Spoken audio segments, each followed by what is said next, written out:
हम जा रहे थे गंगा किनारे, आगे दलदल ही था और ऊपर पपड़ी पड़ी हुई थी। भगवान का स्मरण कर रहे हैं, मस्ती से छड़ी घुमाते हुए, चिंतन करते हुए। बड़ा सुंदर जीवन था गंगा किनारे का। अचानक आवाज आई, ए आगे दलदल है। हमने आसपास देखा, कोई नहीं। हमारे कानों में आवाजें कैसे आई? जे भी छड़ी ऐसे मारी तो पूरी छड़ी चली गई। ऊपर पपड़ी है और नीचे दल। अब बताओ अगर वहां फंस जाते।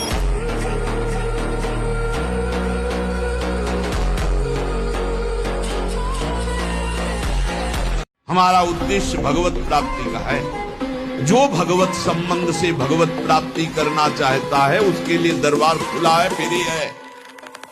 कोई फीस नहीं है, कोई शर्त नहीं है। तुम कौन हो, कहां के हो, कोई मतलब नहीं।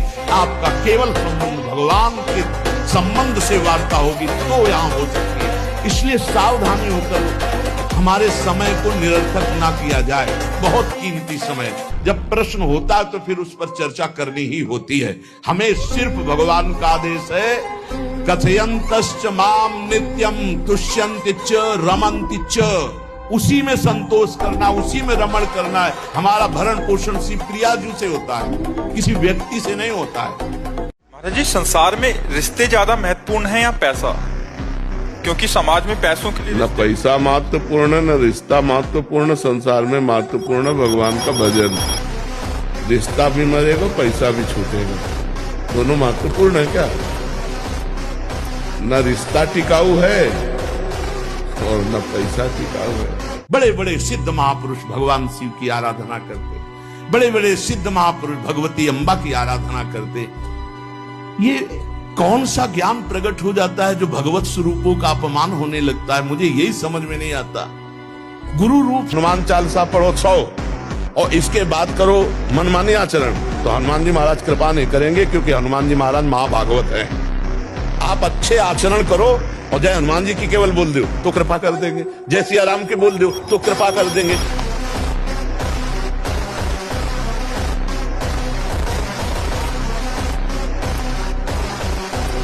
भगवान ही तो तिरंगे रूप में है, और कौन है? हमारा भगवान ही तो है। कोई तिरंगे को झुकाने की बात आ जाए तो प्राण समर्पित है। ऐसा कोई खिलवाड़, हम जिस देश में पैदा हुए, जिसका नमक खा रहे, जिसमें बैठकर राधा राधा बोल रहे, अगर उस देश की बात आ जाए तो ग्रीवा झुका दी जाए, ऐसा थोड़ी होता है कि अरे हम बाबा जी हैं। किसके बाबा जी हो? किस बात के हो? किस मार्ग के हो? हम भारतवासी, पहले भारतवासी, बाद में बाबा जी।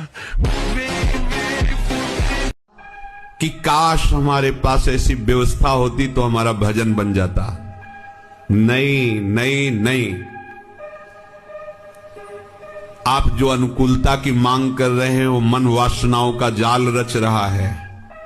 जैसी परिस्थिति ठाकुर ने आपको दी है वो ठीक आपके योग्य भजन के है। बस आप अपने मन को हरि गुरु अधीन करके भजन कर लो। व्यवस्था की चाह, परिस्थिति का बदलाव, फिर भजन, भूल जाओ भजन नहीं होगा। जैसी परिस्थिति डट के भजन करो, अपने आप हर परिस्थिति आपके चरणों में झुकी रहेगी।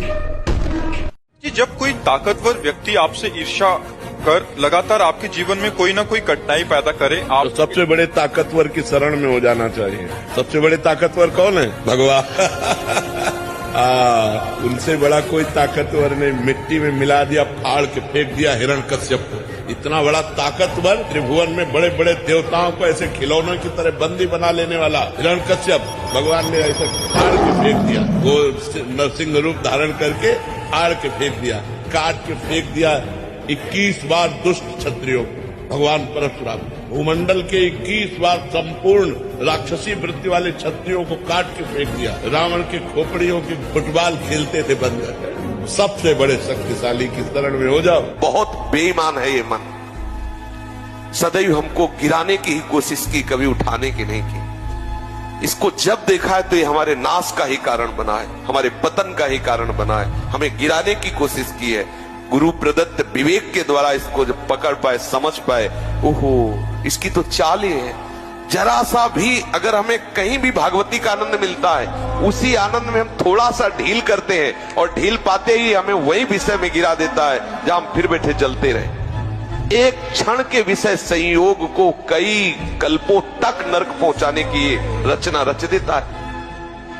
अगर आप कहीं हार में निराश हो गए तो ये मार्ग लड़खड़ाने लगेगा। बिल्कुल नहीं लड़खड़ाना। आप लोगों को तो रोज सत्संग मिल रहा है, अपने को तो ऐसा भी सौभाग्य नहीं था कि सत्संग रोज मिले।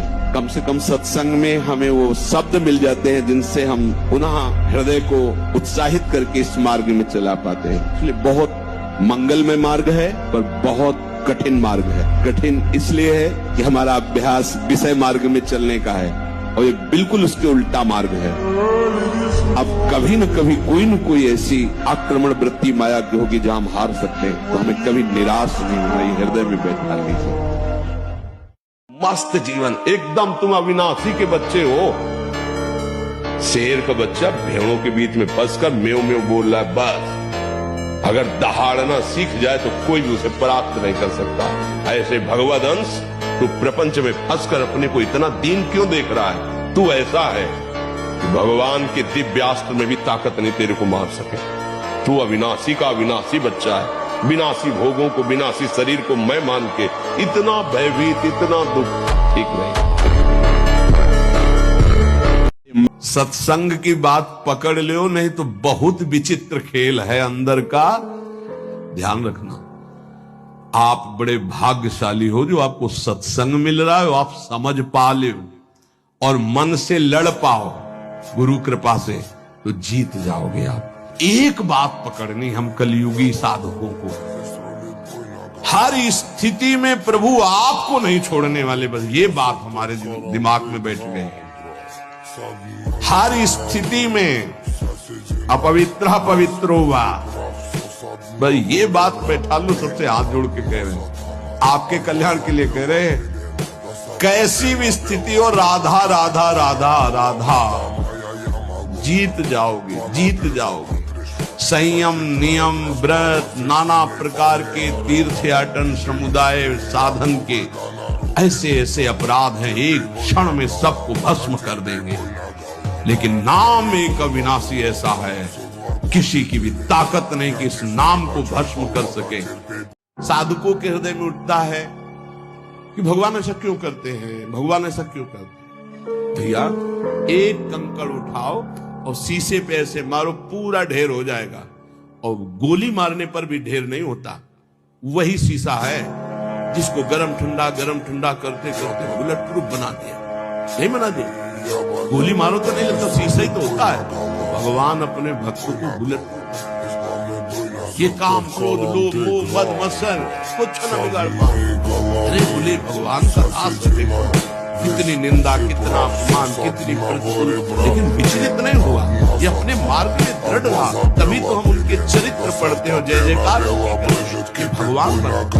अभी हम बहुत कमजोर शीशे की तरह हमारा दिल है, समर्पित हो गए हो, अनुकूलता प्रतिकूलता, अनुकूलता प्रतिकूलता, हम विपत्ति तिरस्कार मान सम्मान सब देते रहेंगे। कभी ठंडा कभी गर्म, कभी ठंडा कभी, इतना मजबूत कर दिया कि आप द्वंद्व विमुक्ता सुख दुख संगई, तो किसी भी द्वंद्व का कोई प्रभाव नहीं। द्वंद्व विमुक्ता, निर्द्वंद स्थिति, निर्द्वंद कोई प्रभाव नहीं, सुख का मान अपमान का लाभ। अभी देखो क्या हमारे भगवान कृपा न करे तो द्वंद्व विमुक्ता कैसे बनोगे? कैसे उस महाआनंद को सहोगे? तो थोड़ा सा अपमान नहीं सह सकते, थोड़ी गाली नहीं सह सकते। इसे तुम प्यार मत समझना। मेरी बात, मेरी प्रार्थना समझ लीजिए आप।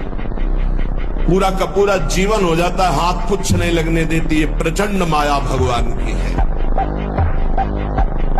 आप क्या समझते हो? आपको मुस्कुरा करके कोई प्यार करना चाहता है? नहीं, मुस्कुरा कर आपका सर्वनाश का पहला बाण संधान किया जा रहा है। अगर नेत्र नीचे करके और तुमने भौं चढ़ा ली तो बच गए, और अगर फिर दोबारा मुस्कुरा के देखा, फंस गए। ये माया भगवती ऐसी प्रचंड है। बहुत समय तक विषय संयोग ना होने पर ऐसा ना समझ लिया जाए कि हम निर्विषय हो गए। बहुत ये चोर हैं, बहुत छुप कर रहते हैं और चिंगारी की तरह रहते हैं। फूस मिल जाए तो ज्वाला बनने में सेकंड लगता है। ध्यान रखना, 20 वर्ष 30 वर्ष बिल्कुल निर्विकार, संयोग नहीं।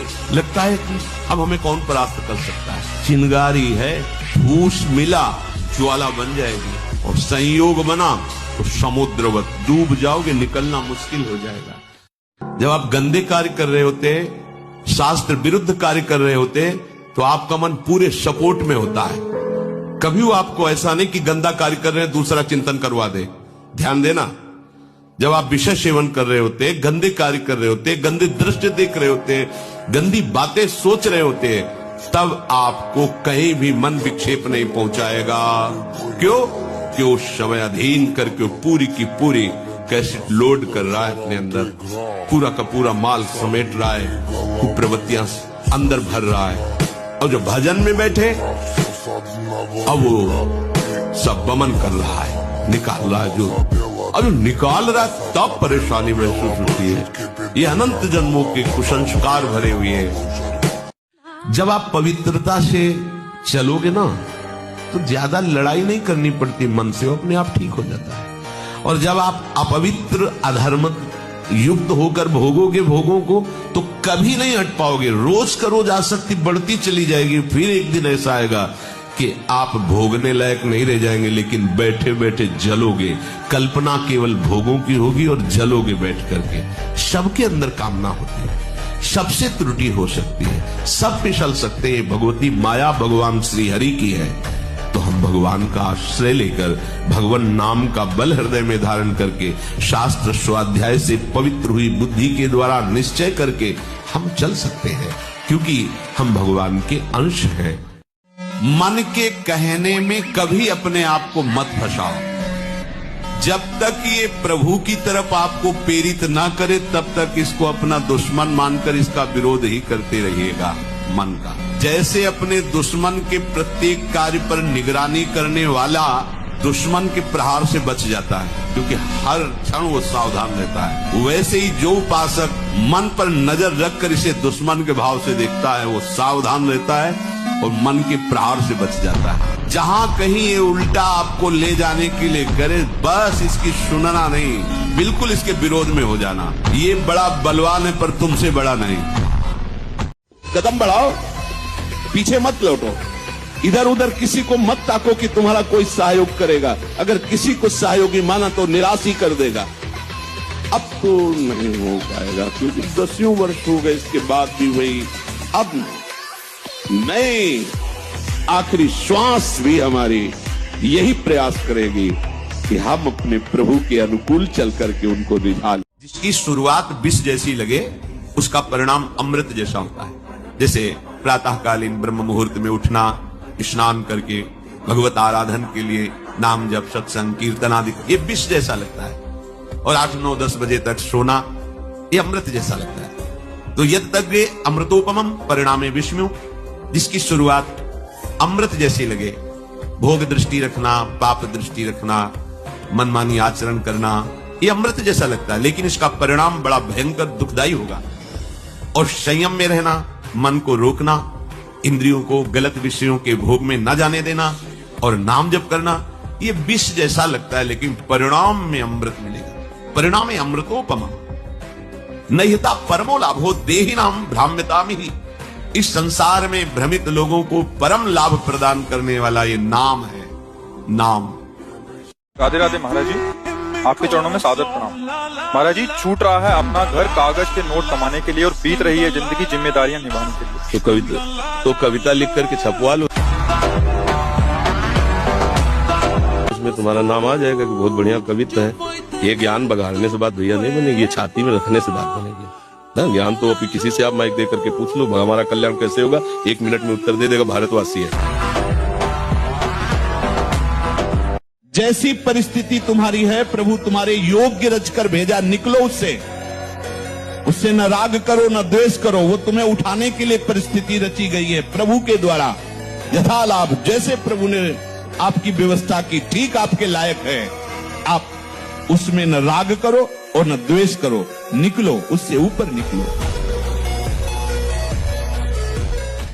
अगर आज सर झुका रहा और नाम जप और सही ढंग से नहीं चलोगे, तो कल तुम्हारा कोई चेहरा नहीं देखना चाहेगा, तुम्हारी छवि उठाकर नाली में फेंक दी जाएगी। ये संसार है। होश में भगवान ने तुम्हें केवल विरक्त मार्ग, भगवत मार्ग दिया है भजन करने के लिए। रात दिन तुम्हारी आयु क्षीण हो रही, कमाई कर लो, जाना है प्रभु के पास। यहाँ की प्लानिंगें केवल धर्म पूर्ति के लिए सोचो, भगवत प्रसन्नता के लिए सोचो, मान जाओ मेरी बात।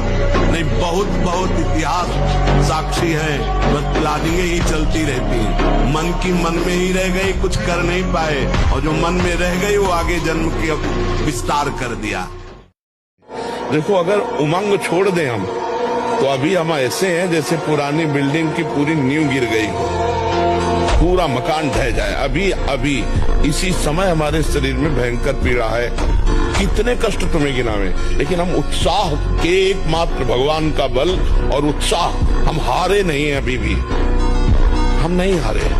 तो हमारी दिनचर्या चल रही, 12 बजे रात्रि से दिनचर्या चल रही। अगर हम हार जाएं तो अभी बिस्तर पकड़ ले, अभी बिस्तर पकड़ ले, हारे नहीं। ये शरीर रोगी हो सकता है, मैं रोगी नहीं हूँ। इस शरीर में पीड़ा है, मेरे में पीड़ा नहीं। एक आदमी हिला के रख देगा, पूरे नगर को हिला के रख दे, बस वो ये सोच ले कि मैं मरा। अब कोई उसके बस बताए एक ही उपाय, उसको मार दो, नहीं तो किसी से दबने वाला नहीं। तुम्हारे अंदर वो शक्ति है, भगवान को भी हिला सकते हो। देखो नहीं, भगवान भाग पड़ते हैं उसकी पुकार सुनकर, उसका प्रेम देखकर, उसका भजन देखकर। कहा यार, मर गए, छोटे से विषय में इतने कमजोर हो गए। सिंह का बच्चा होकर भेड़ों के संग में पिल्ले जैसा जीवन व्यतीत कर रहा है। अरे सिंह के बच्चा, भगवान के अंश हो तुम। एक बार दहाड़ दोगे तो हजारों भेड़े प्राण बचाने के लिए भाग पड़ेंगे। ये छोटे मोटे नशे हैं, एक बार हिम्मत कर, एक बार चल। माया सुख में बांधती है नहीं उसके पास सुख। जिसे तुम सुख समझते हो वो सुख नहीं, बिल्कुल सुख नहीं, वो सुख की छाया है, तुम्हें समझ पड़ती नहीं, ये गिरधर की माया है। उस सुख का बंधन, आप देखो, कुछ भी क्रिया करते हो माया जनित तो प्रलोभन होता है, सुख मिलेगा, और जिस समय सुख मिलने के लिए आप लालायित हुए, उस समय सुख भोगने की स्वतंत्रता आपको दे देगी। लो, आप समझ रहे हैं हम स्वतंत्र स्वामी होकर सुख भोग रहे हैं? नहीं, अब भोग लिए ना, अब गुलामी है उसकी सहो।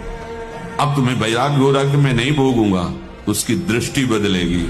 समझ रहे हो? अब आप अपने क्रम को रोकिए।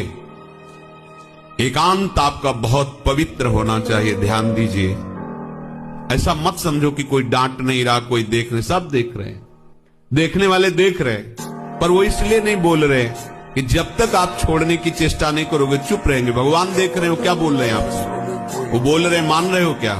तो जब रोगे, चिल्लाओगे, पिटोगे, जब फिर अपने आप तुम्हें समझ में आएगा कि आज्ञा पालन करना ही अनिवार्य है। मन को मार करके शास्त्र और सदगुरुदेव की आज्ञा में जिसने जीवन बलिदान कर दिया, जीवित मर जाए उलट आंख में समाए, कोई खिलवाड़ समझते हैं परमात्मा का? इसे तुम प्यार मत समझना। मेरी बात, मेरी प्रार्थना समझ लीजिए आप। पूरा का पूरा जीवन हो जाता है, हाथ कुछ नहीं लगने देती, ये प्रचंड माया भगवान की है। आप क्या समझते हो आपको मुस्कुरा करके कोई प्यार करना चाहता है? नहीं, मुस्कुरा कर आपका सर्वनाश का पहला बाण संधान किया जा रहा है। अगर नेत्र नीचे करके और तुमने भौं चढ़ा ली तो बच गए, और अगर फिर दोबारा मुस्कुरा के देखा, फंस गए। ये माया भगवती ऐसी प्रचंड है, बहुत। मनुष्य जीवन एक आनंद का जीवन है। आनंद के लिए आप गलत रास्ता चयन मत करें। शराब पीना, नशा करना, पराई बहन बेटियों की तरफ गंदी देखना, किसी तरह से धन को शोषण वृत्ति से लेना, घूस लेना, ये सब कोई भी हो, कहीं भी हो, अधर्म आचरण कभी आनंद नहीं दे सकता। ये दिमाग में बैठा दो। और धर्म भले तुम्हें दुख दिखाई दे रहा है, लेकिन वो आनंद की प्राप्ति कराएगा।